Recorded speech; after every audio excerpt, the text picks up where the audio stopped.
Hi! Welcome to AgriEuro's YouTube channel. First, we will explain the product's main features. Then we will walk you through the assembly steps, making it easier for you to assemble the product on your own. Please note that AgriEuro is the only e-commerce allowing a full supply of spare parts for the entire life of your product.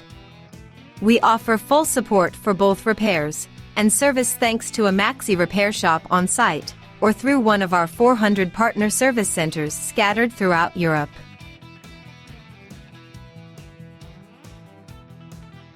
Now, let's explore our product key features.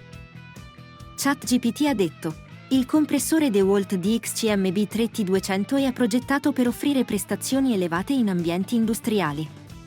Con una pressione massima di 10 bar, è in grado di alimentare numerosi utensili pneumatici.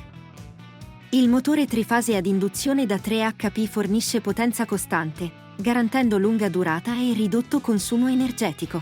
La trasmissione a cinghia contribuisce a una maggiore efficienza energetica, mentre la lubrificazione a olio riduce la necessità di interventi di manutenzione, mantenendo elevata l'efficienza del compressore. Il sistema di raffreddamento integrato assicura il mantenimento della temperatura ottimale durante l'uso prolungato. Il serbatoio da 200 litri offre una riserva d'aria considerevole, utile per lavori continuativi senza interruzioni.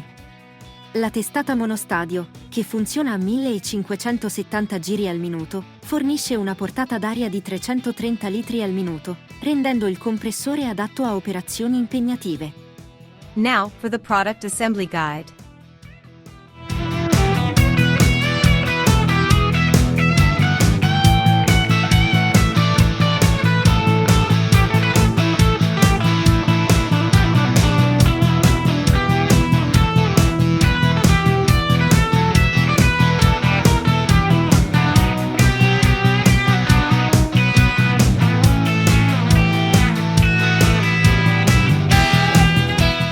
Visit our official website AgriEuro and check out our offers.